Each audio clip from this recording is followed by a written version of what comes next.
জাতীয় ঐক্যের জন্য রাজনীতিকদের পরামর্শ চাইলেন প্রধান উপদেষ্টা। স্বাধীনতা ও সার্বভৌমত্ব রক্ষায় সবাই ঐক্যবদ্ধ বললেন আইন উপদেষ্টা। সবার মূল সুর ছিল যে আমাদের মধ্যে মত পথ আদর্শের ভিন্নতা থাকবে, আমাদের রাজনীতি ভিন্নতা থাকবে, অবস্থান ভিন্নতা থাকবে, কিন্তু দেশ সার্বভৌমত্ব এবং অস্তিত্বের প্রশ্নে আমরা সবাই এক। উস্কানিতে পা না দিয়ে অপপ্রচারের বিরুদ্ধে সমন্বিত জবাব দিতে প্রস্তুত সব দল। সংখ্যালঘুদের নিয়ে পলিটিক্যাল কাউন্সিল ও সমাবেশ করার পরামর্শ নেতাদের।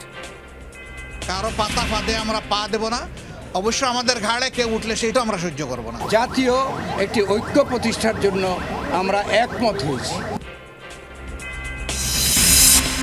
ভারতের ভিয়েনা কনভেনশন লঙ্ঘন, ব্যক্তিস্বার্থে ধর্মের অপব্যাখ্যার গুজব রটিয়ে বিশৃঙ্খলা, প্রকৃত শিক্ষার সৌহার্দ্য রক্ষায় রাষ্ট্রকে উদ্যোগ নেওয়ার তাগিদ। একে অপরকে দোষারোপ করা, গালিগালাজ করা, এই সকল কাজে যারা জড়িত হবে তারা আল্লাহর রহমত থেকে এবং সেই জাতি আল্লাহর রহমত থেকে দূরে। এখানে অনেক ধর্মের মানুষ আমরা রয়েছি এবং ধর্মীয় চেতনা, ধর্মীয় অনুশীলন অনেক দেশের চেয়ে এখন অনেক শক্তিশালী মনে করি আমি। সিলেটের কোম্পানিগঞ্জ সীমান্তে বাংলাদেশের গুলিবিদ্ধ মরদেহ, অনুপ্রবেশের দায়ে হিলি থেকে গ্রেফতার ভারতীয় এক নাগরিক। খালেদা জিয়ার সাথে চীনের রাষ্ট্রদূতের সাক্ষাৎ, দ্বিপাক্ষিক নানা বিষয়ে আলোচনা, চিকিৎসায় সহায়তার আগ্রহ। গুগল, ইউটিউব, ফেসবুক সহ টেক জায়ান্টদের বিনিয়োগ টানতে বিটিআরসির নতুন পরিকল্পনা, নিরবিচ্ছিন্ন ইন্টারনেট সেবার অঙ্গীকারে হচ্ছে টেকসই নীতিমালা। বাংলাদেশের যে আইনগুলো এবং বাংলাদেশের যে রেগুলেশনগুলো সেগুলো তাদের ব্যবসার জন্য নিরাপদ, তখন তারা আসলে বাংলাদেশে আসবে।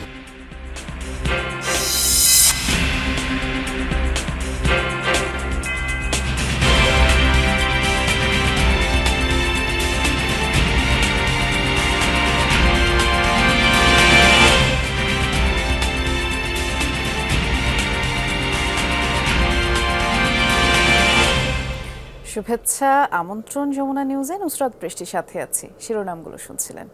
ভারতের অপপ্রচারের বিরুদ্ধে সবাইকে ঐক্যবদ্ধ থাকার আহ্বান জানিয়েছেন প্রধান উপদেষ্টা ডক্টর মোহাম্মদ ইউনূস। আর এ লক্ষ্যে করণীয় ঠিক করতে সবার পরামর্শ চেয়েছেন তিনি। অভ্যন্তরীণ ইস্যুতে হস্তক্ষেপের বিরুদ্ধে জাতীয় ঐক্য গঠনে একমত হয়েছে দেশের রাজনৈতিক দলগুলো। বুধবার বিকেলে প্রধান উপদেষ্টার সাথে বিভিন্ন রাজনৈতিক দলের বৈঠক শেষে কথা জানিয়েছেন আইন উপদেষ্টা আসিফ নজরুল। স্বাধীনতা ও সার্বভৌমত্ব রক্ষায় সবাই ঐক্যবদ্ধ বলেও তিনি জানিয়েছেন। আগরতলায় বাংলাদেশ মিশনে হামলা, জাতীয় পতাকায় আগুন দেয়া, দেশের বিরুদ্ধে অপপ্রচার সহ চলমান পরিস্থিতিতে জাতীয় ঐক্য প্রতিষ্ঠায় বিভিন্ন রাজনৈতিক দলের সঙ্গে সংলাপ করেন অন্তর্বর্তী সরকারের প্রধান উপদেষ্টা doctor Mohammad Yunus. Foreign service একাডেমিতে 2 ঘণ্টারও বেশি সময়ের সংলাপে বিএনপি, জামায়াত ইসলামী সহ অন্যান্য রাজনৈতিক দলের প্রতিনিধিরা জাতীয় ঐক্য গঠন সহ নানা প্রস্তাব তুলে ধরেন। ষড়যন্ত্রের বহিঃপ্রকাশ।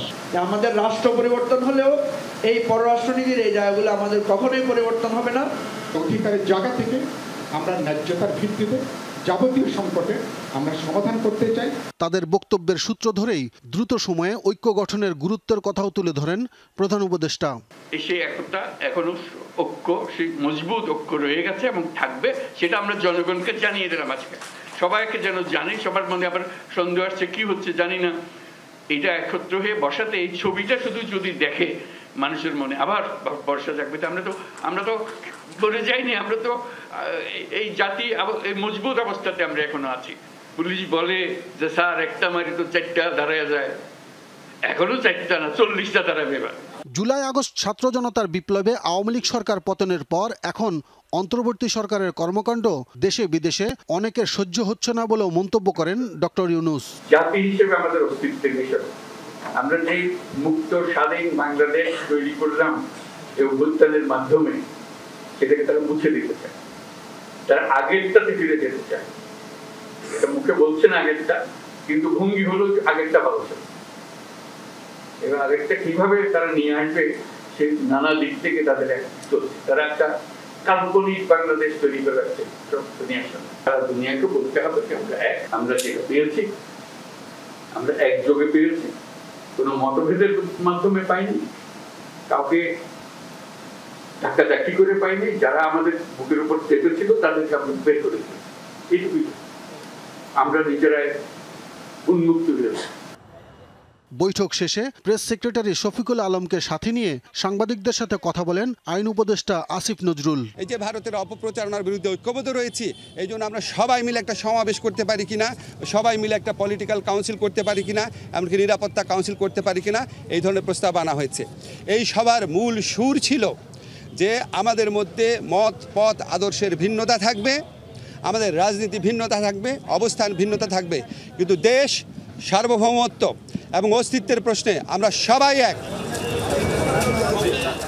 দল মত নির্বিশেষে জাতীয় ঐক্যের বিষয়ে যতটা গুরুত্ব দেওয়া হচ্ছে, ঠিক তেমনি সরকারের বিভিন্ন প্রশাসনে এখনও বিগত সরকারের অভিযুক্তরা খুবই গুরুত্বপূর্ণ পোস্টে দায়িত্ব পালন করছেন। সেগুলোও জাতীয় ঐক্য গঠনের ক্ষেত্রে বা সরকারের সক্রিয় অংশগ্রহণ বা পরবর্তী ভূমিকার ক্ষেত্রে বড় ধরনের প্রতিবন্ধকতা তৈরি হতে পারে বলে মনে করছেন বিভিন্ন রাজনৈতিক দলের নেতারা। তাদেরকে সরিয়ে যোগ্য লোককে দ্রুত স্থাপন করার জন্য পরামর্শ দিয়েছেন তারা। আব্দুল্লাহ তুহিন, যমুনা নিউজ, ঢাকা। সরকারের সাথে জাতীয় ঐক্য গঠনে একমত রাজনৈতিক দলগুলো। কোনো উস্কানিতে পা না দিয়ে সব অপপ্রচারের সমন্বিত জবাব দেওয়ার সুপারিশ করেছে দলগুলো। আর সংখ্যালঘু প্রতিনিধিদের নিয়ে সব দলের অংশগ্রহণে একটি কাউন্সিল বা সমাবেশ করারও পরামর্শ দেওয়া হয়। পাশাপাশি দ্রুতই নির্বাচন দিয়ে গণতান্ত্রিক সরকারের কাছে দায়িত্ব হস্তান্তরের সুপারিশ করেছে বিএনপি। সরকারের সাথে দেশের প্রশ্নে এক কক্ষে এক টেবিলে একই কণ্ঠে কথা বলার ঐতিহাসিক একটা দিন দেখল বাংলাদেশ। এই মুহূর্তে দেশের ক্রাইসিস। প্রধান উপদেষ্টার বাসভবনের ঠিক পাশেই ফরেন সার্ভিস একাডেমিতে জাতীয় সংলাপে এমন চিত্র দেখা যায়। এতে বিএনপির স্থায়ী কমিটির সদস্য ডক্টর খন্দকার মোশাররফের নেতৃত্বে 5 সদস্য, জামায়াতের আমির ডাক্তার শফিকের নেতৃত্বে 4 জন অংশ নেন। আওয়ামী লীগ ও তাদের সমমনা দল ছাড়া যেখানে সব দলই অংশগ্রহণ করে। বাইরের দেশগুলোর অপপ্রচার, হুমকি ধমকি এবং বাংলাদেশ মিশনে হামলা ইস্যুতে সবার কণ্ঠে ছিল জাতীয় ঐক্যের ডাক। ভারতের সাথে যাবতীয় অমীমাংসিত সমস্যাগুলো আমরা ন্যায্যভাবে তার সমাধান আমরা করতে চাই। ভারতের সাথে সম্পাদিত আমাদের সমস্ত চুক্তিগুলো রিভিউ করা, যে সমস্ত চুক্তি আমাদের জাতীয় স্বার্থের পরিপন্থী সেগুলোকে যাতে বাতিল করা হয়। সাম্প্রদায়িক উস্কানির বিরুদ্ধে আমাদেরকে সম্প্রীতি, আমাদের দেশের সকল মানুষের, সকল ধর্মের, জাতির সকল মানুষের নিরাপত্তা নিশ্চিত করে ঐক্য আমাদের মোকাবেলা করতে হবে। একটা জাতীয় সরকার করা এবং দেশে স্থিতিশীল পরিস্থিতি সৃষ্টি করায় 6 মাসের জন্য সব ধরনের সভা সমাবেশ নিষিদ্ধ করা। ভারত একটি বন্ধুহীন রাষ্ট্রে পরিণত হয়েছে তার এই সাম্রাজ্যবাদী আচরণের কারণে।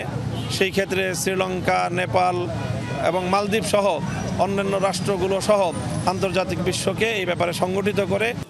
সংলাপে প্রধান উপদেষ্টার আহ্বানের পর যার যার মতপার্থক্য দূরে ঠেলে সরকারের কাছে সুপারিশ ও পরামর্শ তুলে ধরেন রাজনীতিবিদরা। সবার চোখ ছিল তুলনামূলক বড় দলগুলোর ভাবনা কি তা নিয়ে। সকলেই জাতীয় একটি ঐক্য প্রতিষ্ঠার জন্য আমরা একমত হয়েছি।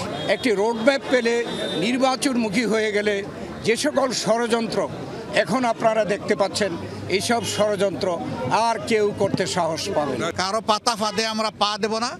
অবশ্য আমাদের ঘাড়ে কেউ উঠলে সেটা আমরা সহ্য করব না। দেশীয় বিদেশি মিডিয়া যেগুলো আছে সেগুলোকে সাথে নিয়ে এটা মোকাবেলা করা, প্রধান উপদেষ্টার প্রেস উইং যেটা আছে এবং আমাদের পররাষ্ট্র বিষয়ক যে মন্ত্রণালয় আছে, তারা একসাথে কাজ করে দুনিয়ায় যে সমস্ত জায়গায় মিথ্যা প্রপাগান্ডা ছড়ানো হচ্ছে সেগুলোকে কার্যকরভাবে মোকাবেলা করার জন্য আমরা আহ্বান জানিয়ে আছি। সব দলের পরামর্শ ও সুপারিশ ইতিবাচকভাবে নিয়েছে সরকার, এমন কথা জানান নেতারা। তাছাড়া সবাইকে নিয়ে কাউন্সিল বা ঐক্যের সমাবেশ কিভাবে করা যায় তা নিয়েও প্রস্তুতি নিতে দলগুলোকে কার্যক্রম শুরু করতে বলেছে সরকার। দলগুলোকে আহ্বান করেছেন। মনিরুল ইসলাম, যমুনা নিউজ, ঢাকা। দেশের স্বাধীনতা ও সার্বভৌমত্বের সাথে আপোষ করে আওয়ামী লীগ বছরের পর বছর ক্ষমতায় টিকেছিল। তারা দিল্লিকে প্রভু মেনে ঢাকাকে শাসন করেছে, এমন মন্তব্য করেছেন বৈষম্য বিরোধী ছাত্র আন্দোলনের আহ্বায়ক হাসনাত আব্দুল্লাহ। বুধবার বিকেলে জগন্নাথ বিশ্ববিদ্যালয়ে বিপ্লবোত্তর ছাত্র ঐক্য অনুষ্ঠানে এমন মন্তব্য করে তিনি বলেছেন, ভারতের সাথে সম্পর্কের অবনতি ধর্মীয় কারণে হয়নি। অনুষ্ঠানে অন্যান্য বক্তারা বললেন, দেশের স্বাধীনতা আন্দোলনের চেতনা এবং বিদেশি আগ্রাসন থেকে রক্ষা পেতে ছাত্রদের ঐক্য ধরে রাখতে হবে। যেভাবে আমাদের দ্বিতীয় স্বাধীনতাকে ছিনিয়ে এনেছে, ঠিক একইভাবে তারা দৃঢ় ঐক্যবদ্ধ হয়ে এই স্বাধীনতা সার্বভৌমত্ব আজীবনের জন্য এখানে প্রতিষ্ঠিত করে রাখবে। আপনাদের জন্য, এই সরকারের জন্য যদি আরো জীবন দিতে হয় আমরা দিব। একসাথে ঐক্যবদ্ধ আন্দোলনের মধ্য দিয়ে আমরা আমাদের জাতিকে পৃথিবীর মানচিত্রে স্বর্ণ শিখরে নিয়ে যেতে চাই। ওয়াসিমের রক্ত আমাদের যতদিন মনে আছে, মুগ্ধ এবং সাইদের রক্ত আমাদের যতদিন মনে আছে, ততদিন পর্যন্ত ভারত এই বাংলাদেশে আর কোনোভাবেই আধিপত্য বিস্তার করতে পারবে না। প্রতিবেশী দেশের সাথে সম্পর্ক, কূটনৈতিক শিষ্টাচার কিংবা সংকটকালে আচরণের সীমারেখা নির্ধারণ করে দেওয়া আছে আন্তর্জাতিক আইনে। ঢাকা দিল্লির সাম্প্রতিক টানাপোড়েনে প্রশ্ন উঠেছে, ভারত এই শিষ্টাচার কতটা মেনে চলছে? বিশ্লেষকরা বলছেন, কর্তৃত্ববাদী আচরণ কেবল প্রতিবেশীর সাথে সম্পর্কে তিক্ততা বাড়ায়, আর দুদেশের সম্পর্ক হতে হবে স্বার্থ সংশ্লিষ্ট এবং পারস্পরিক সম্মানের ভিত্তিতে। গুজব, অপপ্রচার বা অস্থিতিশীল পরিস্থিতি শুধু প্রতিবেশী রাষ্ট্রের সাথে দূরত্ব বৃদ্ধি করবে, এমনটাও সতর্ক করেছেন তারা। বিস্তারিত জানাবেন সহকর্মী আহমেদ রেজা। বিভিন্ন দেশের বন্ধুত্বপূর্ণ সম্পর্ক উন্নয়ন ও কূটনৈতিক সম্পর্ক জোরদারে 1961 সালে অস্ট্রিয়ার রাজধানী ভিয়েনায় এক সম্মেলনের মাধ্যমে একটি চুক্তি স্বাক্ষর করেন বিশ্ব নেতারা। কূটনৈতিক সম্পর্ক ও আচরণ বিষয়ক এই চুক্তি Vienna convention on diplomatic relations নামেও পরিচিত। চুক্তিটিতে মোট 53টি ধারা রয়েছে। স্বাক্ষরকারী রাষ্ট্রসমূহ যেগুলো সব সময় মেনে চলার চেষ্টা করে। কোনো দেশ ওইসব ধারার পরিপন্থী কাজ করলে সেটাকে চুক্তির বরখেলাপ হিসেবে বিবেচনা করা হয়। বিশেষ করে চুক্তির 22 নম্বর ধারায় বলা আছে, কূটনৈতিক মিশনের নিরাপত্তা বিধান করতে হবে স্বাগতিক দেশকেই। সেখানে কোনো প্রকার হামলা, ক্ষতি, শান্তি নষ্ট বা মর্যাদাহানি যেন না হয় সে বিষয়ে স্বাগতিক দেশ প্রয়োজনীয় ব্যবস্থা গ্রহণ করবে। সম্প্রতি ভারতের আগরতলার সহকারী হাইকমিশনে হামলার ঘটনার পর প্রশ্ন উঠেছে, ভিয়েনা কনভেনশন চুক্তি রক্ষায় কতটুকু আন্তরিক ভারত? This cannot be an isolated incident, কারণ এর ইমিডিয়েট আগে ডেপুটি হাই কমিশনারের অফিস ইন ক্যালকাটা সেখানে হয়েছে। এইটা হওয়ার পরপরই তাদের উচিত ছিল যে আমাদের আগরতলা, দিল্লি, অন্যান্য জায়গাতে আরও সিকিউরিটি যে অ্যারেঞ্জমেন্ট যেগুলো আছে এটাকে বাড়ানো, কিন্তু এটা হয়নি। ভিডিও ফুটেজ যেটা আমরা দেখলাম, যা সিকিউরিটি এলিমেন্টস যারা ছিল তাদের বডি ল্যাঙ্গুয়েজ এমন একটা ভাব দিয়েছে যে they allowed them to do this. আগরতলায় যে বাংলাদেশের এমবাসির উপরে, কনসুলেটের উপরে আক্রমণ হলো, ওই জায়গাটা কিন্তু বাংলাদেশের উপর আক্রমণ আমি ধরে নিতে হবে। This is international norms. বিশ্লেষকরা মনে করছেন, প্রতিবেশী দেশের এমন অনাহুত আচরণে সংকট বাড়ছে দুই দেশের মধ্যে। একই সাথে মনে করিয়ে দিলেন, প্রতিবেশী রাষ্ট্র হিসেবে প্রত্যেকেরই আছে সমান দায়িত্ব। একটা দেশের সাথে প্রতিবেশী দেশের যে সম্পর্ক, সেই সম্পর্ক শুধুমাত্র সরকারের সাথে সরকারের হওয়া উচিত না, অথবা একটা পলিটিক্যাল দলের সাথে আরেকটা পলিটিক্যাল দলের হওয়া উচিত না। এইটা হওয়া উচিত মেনলি পিপল টু পিপল। দুইটা নেইবারের সাথে যে সম্পর্ক যেটা হবে, এইটা সম্পর্ক হওয়া উচিত মিউচুয়াল সাপোর্ট, মিউচুয়াল রেসপেক্ট এবং যার যার দেশের ন্যাশনাল ইন্টারেস্টটাকে আপহেল্ড করা। তার সাথে হলো কালচারাল। ঢাকায় বাড়িধারায় গতকাল যে ইন্ডিয়ান এমবাসির উপরে একটা প্রতিবাদ হলো, ওখানে কিন্তু আমরা সরকার এবং রাষ্ট্র, সেনাবাহিনী এবং এপিসি দিয়ে প্রোটেক্ট করেছি। এই যে দুইটা জায়গার মধ্যে ডিফারেন্স, ভারতের প্রতিবেশীর কি দায়িত্ব আর বাংলাদেশের কি দায়িত্ব পালন করেছে। সামাজিক যোগাযোগ মাধ্যমে অপপ্রচার কিংবা অপতথ্য না ছড়িয়ে বস্তুনিষ্ঠ তথ্য উপস্থাপনে নজর দিতে মতামত বিশ্লেষকদের। আহমেদ রেজা, যমুনা নিউজ, ঢাকা। সাম্প্রদায়িক সম্প্রীতিতে ব্যক্তি স্বার্থের আঘাত থামেনি। ধর্মের অপব্যাখ্যা, গুজব রটিয়ে তৈরি করা হয় বিশৃঙ্খলা। আর সব ধর্মের মানুষই মনে করেন প্রকৃত ধর্মীয় শিক্ষা সৌহার্দ্যে ভাঙতে পারে এসব জটিলতা। রাষ্ট্রেরও দায় দায়িত্ব রয়েছে।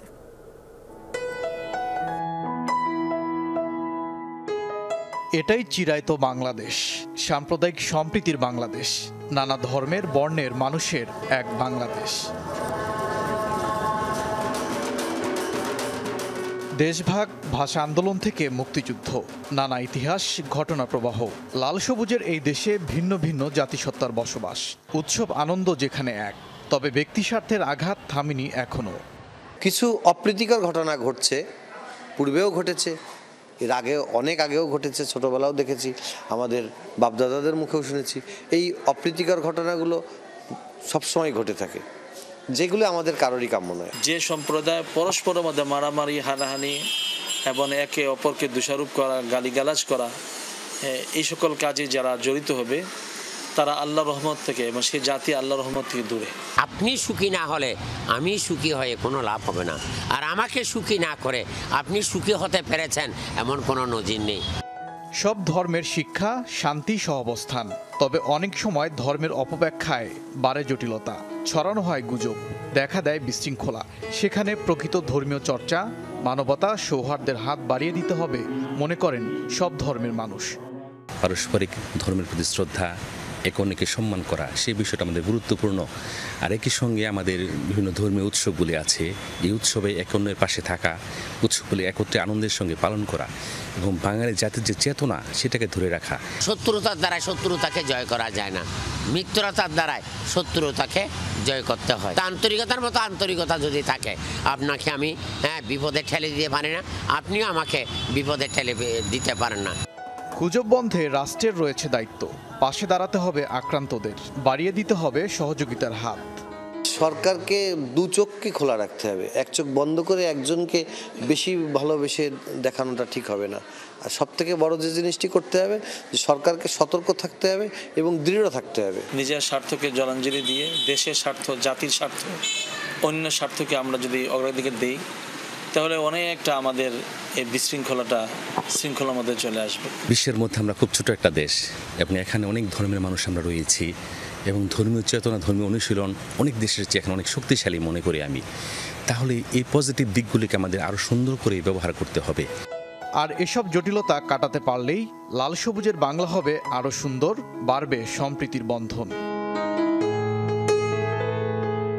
ওবায়দুর রহমান, যমুনা নিউজ। সিলেটের কোম্পানিগঞ্জ সীমান্তে একজন বাংলাদেশের গুলিবিদ্ধ মরদেহ পাওয়া গেছে। বুধবার দুপুরে সীমানা পিলার 1251 ওপারে আশরাফ উদ্দিনের মরদেহ পাওয়া যায়। নিহত স্বজনরা জানিয়েছেন, আশরাফ উপজেলার বালুচর গ্রামের বাসিন্দা। মঙ্গলবার কাজ সংগ্রহে বাড়ি থেকে বের হয়ে আর ফেরেননি। পরে খোঁজ করলে পিলারের 200 ফুট ভেতরে ভারতীয় অংশে তার মরদেহের সন্ধান পায় পরিবার। মরদেহ ফেরত আনতে ভারতীয় সীমান্তরক্ষী বাহিনী বিএসএফের সাথে আলোচনা চলছে বলে বিজিবি জানিয়েছে। বাংলাদেশে অনুপ্রবেশের দায়ে আব্দুর রহমান নামের এক ভারতীয় নাগরিককে হিলি সীমান্ত এলাকা থেকে গ্রেফতার করেছে বিজিবি। আর বিষয়টি নিশ্চিত করেছেন বিজিবি হিলি ক্যাম্প কমান্ডার সুবেদার শাহাদাত হোসেন। জানিয়েছেন, বুধবার বিকেলে সীমান্ত এলাকা দিয়ে বাংলাদেশে অনুপ্রবেশ করছিল ওই ভারতীয় নাগরিক। এ সময় বিজিবির একটি টহল টিম তাকে আটক করে। আর জিজ্ঞাসাবাদে জানান, ভারতের বিহার রাজ্যের বারাবোয়ান গ্রামের বাসিন্দা তিনি, তবে এখনও অনুপ্রবেশের কারণ জানা যায়নি। এ ঘটনায় হাকিমপুর থানায় মামলা দায়ের করে তাকে পুলিশের কাছে সোপর্দ করা হয়েছে। বিএনপি চেয়ারপারসন খালেদা জিয়ার চিকিৎসায় কোনো সহায়তা প্রয়োজন হলে কমিউনিস্ট পার্টির পক্ষ থেকে তা করার আগ্রহ দেখিয়েছেন চীনের রাষ্ট্রদূত ইয়াও ওয়েন। বুধবার সন্ধ্যা 7:30টার দিকে গুলশানে খালেদা জিয়ার বাসভবন ফিরোজায় যান চীনের রাষ্ট্রদূত। এ সময় বিএনপি স্থায়ী কমিটির সদস্য ডক্টর AZM জাহিদ হোসেন এবং ভাইস চেয়ারম্যান অবসরপ্রাপ্ত air vice marshal Altaf Hossain Chowdhury উপস্থিত ছিলেন। আলোচনায় গুরুত্ব পায় বিএনপি ও চীনের কমিউনিস্ট পার্টির পুরনো বন্ধুত্বের কথা। বর্তমানে তারা কি ধরনের বন্ধুত্ব গড়ে তুলতে চায় সেই প্রসঙ্গ উঠে আসে। আর তখন প্রেসিডেন্ট জিয়াউর রহমানের কথাও স্মরণ করেন রাষ্ট্রদূত। তিনি প্রথম চীনের সাথে কূটনৈতিক সম্পর্ক শুরু করেছিলেন আর সে বিষয়ে তুলে ধরেন। কথা হয়েছে খালেদা জিয়ার শাসনামলের লুক ইস্ট পলিসি নিয়েও। তাছাড়া দলের ভারপ্রাপ্ত চেয়ারম্যান তারেক রহমানকে নিয়েও কথা হয়। ম্যাডামের যে উন্নত চিকিৎসার জন্য বিদেশে যাচ্ছেন সেটার ব্যাপারে তারা খোঁজখবর নিয়েছে এবং ম্যাডাম যদি উন্নত চিকিৎসার জন্য চায়নাতে যেতে চান ওনারা সেই জন্য দাওয়াতও করেছে। যে কোনো কারণেই হোক, আমাদের দেশের রাজনৈতিক পরিস্থিতির কারণেই হোক, ওনাদের পক্ষে অনেক ক্ষেত্রেই ওনারা অনেক যা চেয়েছে তা করতে ওনারা হয়তো অনেক সবচেয়ে পারেন নাই। পরিবর্তিত পরিস্থিতিতে ওনারা ওনাদের সেই যে শর্ট কামিংসটা কেন ছিল বা কি ছিল সেগুলো ওনারা এমনি কথা বলেছেন। দুর্ভোগের অপর নাম মেরাদিয়া ডেমরা সড়ক। চলতি পথে হাজারো গর্ত, ভয়াবহ ধুলো কিংবা দুর্ঘটনা, সবকিছুই এই সড়কের দৈনন্দিন চিত্র। দুর্ভোগ থেকে বাঁচতে কেউ এলাকা ছাড়ছেন, কেউ বা ব্যবসা গুটিয়ে নিচ্ছেন, আর যারা থেকে গেছেন তারা হয়ে পড়ছেন অসুস্থ। সহকর্মী রাকিবুল ইসলামের ক্যামেরায় এমন সড়কের আরো খবর জানাচ্ছেন আরেক সহকর্মী ভাস্কর ভাদুরী। ভর দুপুরেও ধুলোর কারণে সূর্যের দেখা পাওয়া ভার। পরিস্থিতি এমনই যে শুধুমাত্র ধুলোর জন্যই সড়কে ঘটছে বিভিন্ন দুর্ঘটনা। ধীর গতিতে চালাতে হয় যানবাহন, শিশু থেকে বয়স্ক প্রাণ ভরে নিঃশ্বাস নিতে পারছেন না কেউ। দেখছেন মেরাদিয়া ডেমরা সড়কের পরিস্থিতি। মেরাদিয়া বাজার পার হয়ে কিছু দূর এগুলেই চোখে পড়বে এমন বেহাল সড়ক। এই সড়ককে এখন আর পিচ ঢালা পথ বলা যায় না। পিচ উঠে সড়কের অনেকটা জুড়েই কেবল ইটের সোলিং। গাড়ি চলাচলই তো বন্ধ হয়ে গেছে, আর যে একবার ঢুকে একটা ঢুকে না। এমন ধুলা মানে আশেপাশে বাসাবাড়ি থাকার কোনো পরিবেশ নাই। আধা কাজ করে থয়ে গেছে, এখানে যে বালুগুলো ফেলে সেটা তো মানুষের অনেক ভোগান্তি হচ্ছে। যানজট লাগলে তো কোনো কথাই নাই, 2-2.5 ঘন্টা 3 ঘন্টা চলে যায়। এই যে মেরাদিয়া বাজারে যখন বাজার বসে তখন একটা পুরা রিপিট। উত্তরা থেকে চিটাগাংগামী ভারী যানবাহনগুলোকে প্রতিনিয়তই ব্যবহার করতে হয় এই সড়ক। পাশাপাশি রয়েছে ছোট যানবাহন। বেহাল সড়কের কারণে দুর্ঘটনা আর যানজট এই সড়কের প্রতিদিনের চিত্র।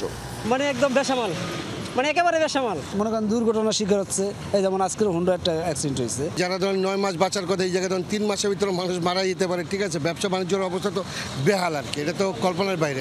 আল্লাহকে শাস্ত্র নিচ্ছে, আল্লাহ তুমি দয়া করে ধর ইউজ করছি আমি এই রাস্তাটা পার হইতে পারি এমন অবস্থা। রাস্তার উন্নয়ন কাজের জন্য সড়কের কিছু অংশে বালু ফেলেছে সড়ক ও জনপদ বিভাগ। এমন অপরিকল্পিত পদক্ষেপে পুরো এলাকা পরিণত হয়েছে ধুলোর রাজ্যে। দুর্ভোগ মাথায় নিয়েই প্রতিদিন বনশ্রী থেকে মেরাদিয়াগামী এই সড়কে যাতায়াত করছেন লক্ষাধিক মানুষ। শুধুমাত্র ধুলোবালি কিংবা রাস্তা ভাঙাচোরা নয়, এই সড়কে প্রতিদিনই ঘটছে নানান ধরনের দুর্ঘটনা, যার ফলে এলাকাবাসীর কাছে তাদের প্রতিদিনের ব্যবহারের এই সড়কটি এখন এক মূর্তিমান আতঙ্কের নাম। মেরাদিয়া বাজার থেকে ডেমরা পর্যন্ত এই সড়কটি দেখভালের দায়িত্ব সড়ক ও জনপদ বিভাগের। দায়িত্বপ্রাপ্তরা জানান, দুর্ভোগ বিবেচনায় প্রাথমিকভাবে কাজ শুরু করেছেন তারা। আগামী 1 মাসের মাঝেই সড়কের পরিস্থিতির উন্নতি হবে বলেও জানানো হয় সড়ক ও জনপদ বিভাগের পক্ষ থেকে। ভাস্কর ভাদুরী, যমুনা নিউজ, ঢাকা। গোপালগঞ্জ সদর উপজেলার মানিকহার এলাকায় মধুমতি নদীতে ভাঙন শুরু হয়েছে। প্রতি বছরই দুর্যোগের সাথে এই এলাকার মানুষের ভাগ্যও পরিবর্তিত হয়। এর মধ্যে নদীর অতল গহ্বরেই চলে গেছে অসংখ্য মানুষের স্বপ্ন। কর্তৃপক্ষ বলছে, বরাদ্দ পেলে নদীর পার রক্ষার ব্যবস্থা নেওয়া হবে। গোপালগঞ্জ সদর উপজেলার মানিকহার এলাকা পাশ দিয়ে বয়ে যাওয়া মধুমতি নদীতে গেল কয়েকদিন ধরেই শুরু হয়েছে ভাঙন। গত কয়েকদিনের ভাঙনে নদীতে বিলীন হয়েছে বসতঘর, রাস্তাঘাট সহ বিভিন্ন স্থাপনা। শেষ সম্বল হারিয়ে নিঃস্ব কয়েকশো পরিবার। খোলা আকাশের নিচে রাত কাটাচ্ছেন অনেকে। আমাদের এইখানে শত শত বিঘা, শত শত একর জমি নদীর ভাঙনে বিলীন হয়ে পার্শ্ববর্তী লতিপুর ইউনিয়নে জাগতেছে। আমাদের নদীতে জমি ঘর সব চলে যাচ্ছে, আমরাও অনেক অসুবিধাতে আছি। আমার বাথরুম নাই, আমার রান্নাঘর নাই, কিন্তু আমি এই পরের কলেতে পানি এনে খাই। একটা যে কল পথ সেটা সাহস করে আমি পুঁততে পারিনি, যদি ভেঙে চলে যায়।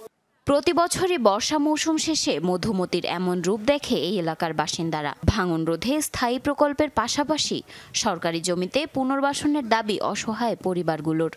নদী ভাঙ্গনটা এতটাই প্রকোপ হচ্ছে যে ভবিষ্যতে আর কিছুদিন 2-3 ভাঙ্গন দিলে হয়তো আমাদের বাসাঘর, রাস্তাঘাট সবকিছুই ভেঙে নিয়ে যাবে। এই নদী ভাঙ্গন ঘর বাড়ি চলে গেছে, পাকা ঘর চলে গেছে, গাছ গাছ সব চলে গেছে। সামান্য একটু জায়গা আছে, সেই জায়গাটুকু এখন ভাঙ্গন দিবা আর কোনো থাকার জায়গা নাই। এই যে আমার বাড়িটা আমি ব্যান্সারাই খাই, আমার বাড়িটা এই যে আমার এখানে একটু জায়গা আছে, সাইজ করে দিয়ে গেলে আমি আরো 10 বছর থাকতে পারি এখানে। আমার তো অর্থ সম্পদ এদিক ওদিক কিছু নেই। পর্যাপ্ত বরাদ্দ পেলে নদীর পার রক্ষার ব্যবস্থা নেওয়া হবে বলে জানান সংশ্লিষ্ট কর্মকর্তারা। অবগত হওয়ার সাথে সাথে ইতিমধ্যে আমরা মাঠ পর্যায়ে পরিদর্শন করেছি এবং সেখানে আমরা তথ্য উপাত্ত সংগ্রহ করে আমরা সার্ভে করে নকশা প্রণয়ন চলতেছে। আমরা নকশাটা পাওয়ার সাথে সাথেই হয়তো এখানে আমরা বরাদ্দ চাবো, বরাদ্দ পাওয়া গেলে আমরা মাঠ পর্যায়ে কাজ শুরু করব। জিও ব্যাগ বা সিসি ব্লকের অস্থায়ী বাঁধ নয়, ভাঙন রোধে স্থায়ী ও টেকসই বেড়িবাঁধের দাবি এলাকাবাসীর। জারিন অর্নি, যমুনা নিউজ। যেহেতু শীত আসি করছে, বাজারে শীতকালীন সবজির যোগানও বেড়েছে। আমরা একটু বাজার দর সম্পর্কে জানবো। নীলফামারীতে যাচ্ছি, আমাদের সহকর্মী মাহমুদ রাফিন অপেক্ষা করছেন। রাফিন, সবজির উৎপাদন এবং যোগান দুটোই কেমন দেখছেন? দর হাতের নাগালে আছে কিনা সেটি জানাবেন।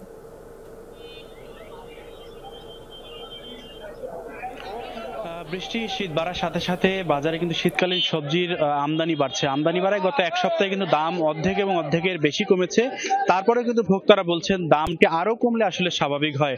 তবে একটু দাম বেশি আছে, সেটি আলুর বাজারে অনিয়ন্ত্রিত। এখানে নতুন আলু উঠেছে, নতুন আলু কিন্তু পাইকারি এবং খুচরা বাজারে যেটি বিক্রি হচ্ছে সেটি 65 থেকে 70 এবং 75 টাকা পর্যন্ত। কিন্তু এখনো পুরাতন আলুর দাম আসলে কমেনি। পুরাতন আলু কিন্তু বাজারে এখনো 65 থেকে 70 টাকা বিক্রি হচ্ছে পাইকারি হিসাবে, কিন্তু খুচরা বাজারে কিন্তু 70 থেকে 75 টাকা পর্যন্ত আলু বিক্রি হচ্ছে। তবে এদিকে শীতকালীন সবজি হিসাবে যে দাম কমেছে, বিশেষ করে বেগুন এবং মূলা পাইকারি বাজারে 20 টাকা বিক্রি হচ্ছে এবং খুচরা বাজারে সেটা 25 থেকে, এবং গ্রামের বাজারগুলোতে 35-30 টাকা পর্যন্ত বিক্রি হচ্ছে। একইভাবে বাঁধাকপি, ফুলকপি এবং লাউ, বাঁধাকপি আসলে 20 টাকা পাইকারি বাজারে এবং খুচরা বাজারে 25 টাকা, ফুলকপি পাইকারি বাজারে 35 টাকা এবং খুচরা বাজারে 40 টাকা বিক্রি হচ্ছে। লাউ কিন্তু 22 থেকে 25 টাকা বিক্রি হচ্ছে এবং খুচরা বাজারে সেটি 30 থেকে 35 টাকা পর্যন্ত বিক্রি হচ্ছে। পটল বাজারে এসেছে 40 টাকা পাইকারি বাজারে এবং 50 টাকা খুচরা বাজারে। একেবারে ছিম কিন্তু 55 টাকা পাইকারি বাজারে এবং 60 টাকা খুচরা বাজারে। এই সবজিগুলো কিন্তু যতই শীত বাড়ছে তত কিন্তু এই বাজারে আমদানি বাড়ছে বলে ব্যবসায়ীরা জানিয়েছেন। আমদানি বাড়ার সাথে সাথে কিন্তু দামও আরো কমবে বলে এখানকার ব্যবসায়ীরা জানান। তবে ভোক্তারা যেটি বলছেন যে বিশেষ করে আলুর দাম, আলু আসলে নতুন আলু বাজারে উঠেছে, পুরাতন আলু কিন্তু কোল্ড স্টোরেজ গুলো তো পর্যাপ্ত মজুদ রয়েছে। কৃষি বিভাগ, কৃষি বিপণন অধিদপ্তর তারা যেটি জানিয়েছেন যে আলুর পর্যাপ্ত মজুদ থাকা সত্ত্বেও এর শক্ত সিন্ডিকেট, আসলে এই কথা তারা স্বীকার না করলে কিন্তু সিন্ডিকেটের কারণে কিন্তু তারা আসলে এই আলুর দামটা নিয়ন্ত্রণে আনতে পারছেন না। ভোক্তারা যেটি বলছেন যে আলুর দাম নিয়ন্ত্রণে আসলে কিন্তু অন্যান্য শাকসবজির যে দাম আরো কমে আসবে। বিশেষ করে এই সময়টিতে গত বছর মূল্য আসলে বিক্রি হচ্ছে 5 থেকে 10 টাকায়, কিন্তু এখন সেটি আসলে পাইকারি বাজারে বিক্রি হচ্ছে 20 টাকায়, খুচরা বাজারে বিক্রি হচ্ছে 25 টাকায়। বৃষ্টি, তার মানে মনে হচ্ছে দাম আসলেই বাড়তির দিকে। ধন্যবাদ, বিস্তারিত জানাচ্ছিলেন আপনি। গুগল, ইউটিউব, ফেসবুক সহ বিভিন্ন বৈশ্বিক প্রযুক্তি প্রতিষ্ঠানের বিনিয়োগ টানতে নতুন পরিকল্পনা করছে নিয়ন্ত্রক সংস্থা বিটিআরসি। আর গ্রহণ করা হচ্ছে টেকসই নীতিমালা, গুরুত্ব পাচ্ছে নিয়ন্ত্রণমূলক আইন বাতিল এবং সংস্কারের বিষয়ও। অঙ্গীকার নিরবিচ্ছিন্ন ইন্টারনেট সেবা প্রদানেরও। 5 আগস্টের পট পরিবর্তনের পর দেশের টেলিযোগাযোগ খাতে গতি আনতে চায় নিয়ন্ত্রক সংস্থা। এ খাতে বিদেশি বিনিয়োগকারীদের আনতে নেওয়া হচ্ছে উদ্যোগ। গুগল, ফেসবুক সহ বৈশ্বিক টেক জায়ান্টদের বাংলাদেশে আনতে নতুন কর্মপন্থা তৈরি করছে বিটিআরসি। বিনিয়োগ বান্ধব নীতি কাঠামো তৈরির পাশাপাশি বিগত সরকারের বিভিন্ন নিপীড়নমূলক আইন সংস্কার করা হচ্ছে। চেষ্টা অলরেডি শুরু করেছি আমরা। যখনই চেষ্টা করছি তখনই বারবার করে ইনভেস্টমেন্টের সিকিউরিটির কথাটা উঠে আসছে, যে ওনারা কি সিকিউরভাবে নিশ্চিন্তে ইনভেস্ট করতে পারছেন কিনা। তার মানে উঠে আসতেছে তো আবার রেগুলেশনের জায়গায়। সো সেই জায়গাটায় যতক্ষণ পর্যন্ত আমরা হাত না দিচ্ছি ততক্ষণ পর্যন্ত যে কাজগুলি আমরা করবো এগুলি কেমোথেরাপি হবে। বিতর্কিত সাইবার আইন সংস্কারের নীতিগত সিদ্ধান্ত নিয়েছে অন্তর্বর্তী সরকার। বিশ্লেষকদের অভিমত, এ ধরনের আইন গুগল, ফেসবুকের এদেশে বিনিয়োগের জন্য চ্যালেঞ্জ হয়ে দাঁড়িয়েছে। সাইবার আইনের যে ধারাগুলো আছে সেগুলোর কতগুলো নিয়ে তাদের আপত্তি আছে। সেদিকে যদি বিটিআরসি ফোকাস করে, সেগুলোকে যদি তাদের জন্যে তারা যখন মনে করবে যে হ্যাঁ বাংলাদেশের যে আইনগুলো এবং বাংলাদেশের যে রেগুলেশনগুলো সেগুলো তাদের ব্যবসার জন্যে নিরাপদ, তখন তারা আসলে বাংলাদেশে আসবে। ইন্টারনেটের উপর নিয়ন্ত্রণ আরোপের জন্য বিগত সরকার গুগল, ফেসবুক, ইউটিউব সহ বিভিন্ন প্রতিষ্ঠানের ক্যাশ সার্ভার কেন্দ্রীভূত করে। এই পদক্ষেপ এসব প্রতিষ্ঠানের বিনিয়োগ সম্ভাবনার উপর বিরূপ প্রভাব ফেলে বলে মনে করেন এই প্রযুক্তিবিদ। বিভিন্ন সময় বিভিন্ন ধরনের পদক্ষেপ নেওয়া হয়েছে যেটা তাদেরকে আসলে এখানে আসার ক্ষেত্রে একটা বাধা হিসেবে তারা দেখছে। তার প্রথম একটা জায়গা হচ্ছে যে আমরা মাঝখানে একদিন আমাদের বললাম যে সবগুলো ক্যাশ সার্ভিস সেন্ট্রালাইজ করতে হবে, যেটা সবাই চায় যে ক্যাশ আসলে থাকবে একদম গ্রাহকের দ্বার প্রান্তে, যেটা ছিল সেটাকে আমরা সরিয়ে ফেললাম। হ্যাঁ, সেখানে হয়তো বা একটু শৃঙ্খলা আনার প্রয়োজন ছিল, কিন্তু যেভাবে করা হয়েছে সেটা আসলে কোনো হাইপারস্কেলার পছন্দ করেনি বিষয়টাকে। ক্যাশ সার্ভার বিকেন্দ্রীকরণের পাশাপাশি গুগল, ফেসবুক, অ্যামাজনের মতো প্রতিষ্ঠানগুলোর ডাটা সেন্টার এদেশে স্থাপনের জন্য সহায়ক নীতি কাঠামো তৈরির পথে হাঁটছে বিটিআরসি। সেন্ট্রালাইজ যে কারণেই করা হোক না কেন, এটা আমরা আবার রিভিউ করা শুরু করেছি। এমনকি আমরা এই গত সপ্তাহে গুগলের সাথে কথাও বলেছি ওনারাও বলেছেন যে যথেষ্ট ক্যাশ সার্ভার ওনাদের নাই এখনও, ওনারা বলছেন ডিসেম্বরের মধ্যে আরও প্রচুর ক্যাশ সার্ভার পাঠাবেন। এরকম বাকিদের সাথেও আমরা কথা বলছি, but again this is a matter of study. এটা আমরা স্টাডিটা মাত্র শুরু করেছি। প্রযুক্তি প্রতিষ্ঠানগুলোর বিনিয়োগ আকর্ষণ করতে সাবমেরিন কেবল এবং আইটিসি অপারেটরদের ব্যান্ডউইথ সক্ষমতা আরও বৃদ্ধির পরামর্শ দিচ্ছেন প্রযুক্তিবিদরা। মাসুদুজ্জামান রবিন, যমুনা নিউজ, ঢাকা। টিকিট কালোবাজারিদের হাতে জিম্মি ব্রাহ্মণবাড়িয়ার ট্রেন যাত্রীরা। সংঘবদ্ধ চক্র দীর্ঘদিন ধরে কাউন্টারের পাশাপাশি নানা কৌশলে অনলাইন টিকিট হাতিয়ে নেয়, এমনকি 10 দিন পরের টিকিটও মুহূর্তেই অনলাইন থেকে গায়েব করে দেয় চক্রটি। এরপর প্রকাশ্যে স্টেশনে চলে সেসব টিকিট কয়েক গুণ দামে বেচা কেনা, তাই বাধ্য হয়ে কালোবাজারিদের থেকেই টিকিট কিনছেন যাত্রীরা।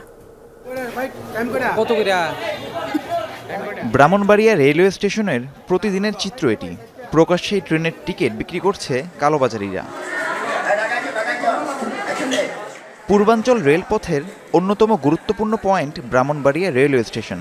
প্রতিদিন এই পথ দিয়ে চলাচল করে অন্তত 14 জোড়া ট্রেন, কিন্তু কালোবাজারিদের দৌরাত্মে কাউন্টার বা অনলাইনে বেশিরভাগ সময় টিকিট পান না যাত্রীরা। এতে বাধ্য হয়ে দ্বিগুণ বা তিনগুণ দামে কিনতে হয় ট্রেনের টিকিট। অনলাইনে যে টিকিটগুলো আছে তারা অনলাইন থেকে কেটে সেগুলা আপনার এখানে সেল করে। টিকিট কাউন্টার থেকে স্টেশন মাস্টার থেকে শুরু করে যারা এখানে দায়িত্বশীল আছে, ওদের যে একটা রেসপন্সিবিলিটি আছে এটা ঠিকভাবে পালন করছে না। টিকিট তো পাওয়া যাচ্ছে না, আগেই টিকিট নিয়ে নিতেছে ব্ল্যাক কার্ডরা, যাত্রীরা হয়রানি হয়ে যাচ্ছে। এই স্টেশনের আসনযুক্ত টিকিট বরাদ্দ প্রায় 900, কিন্তু প্রকৃত যাত্রী কয়েক গুণ বেশি। এই সুযোগকে কাজে লাগাচ্ছে কালোবাজারি চক্রটি। কাউন্টারের পাশাপাশি নানা কৌশলে অনলাইন থেকেও হাতিয়ে নেওয়া হচ্ছে টিকিট। এরপর স্টেশনেই প্রকাশ্যে চলে সেসব টিকিটের বেচাকেনা। আমি নিজে গেছি টিকিট লাগে গেছি, পরে ওইদিকে যান, ওইদিকে গেছি, পরে আমার কটা লাগবে, আমি 2টা 500 টাকা লাগবে। ব্ল্যাকার যারা আছে তারা ওপেনে ঘোরাঘুরি করে, এরকম কি এটা প্রশাসনও জানে।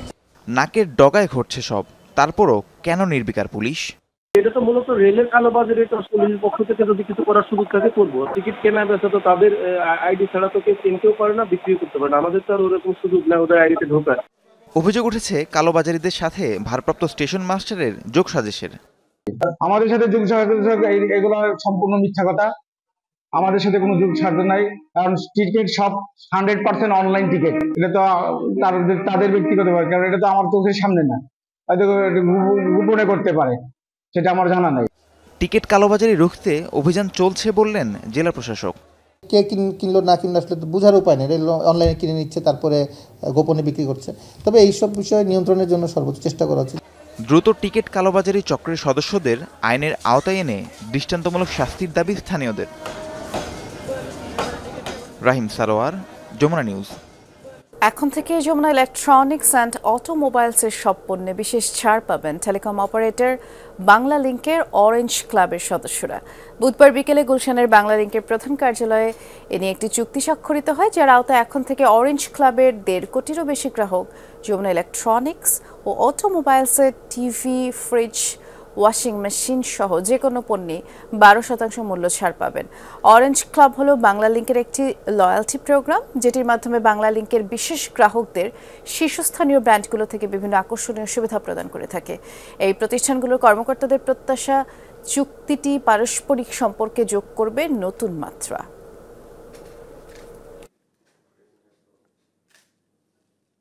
আমাদের এই ভ্যালুড কাস্টমারদেরকে একটা স্পেশাল ডিসকাউন্ট এবং স্পেশাল অফারের অ্যারেঞ্জমেন্ট করলাম যমুনার সাথে। বাংলা লিংকের কাস্টমাররা এবং যমুনা ইলেকট্রনিক্সের গ্রাহক যারা আছেন তারা উভয় এতে উপকৃত হবেন।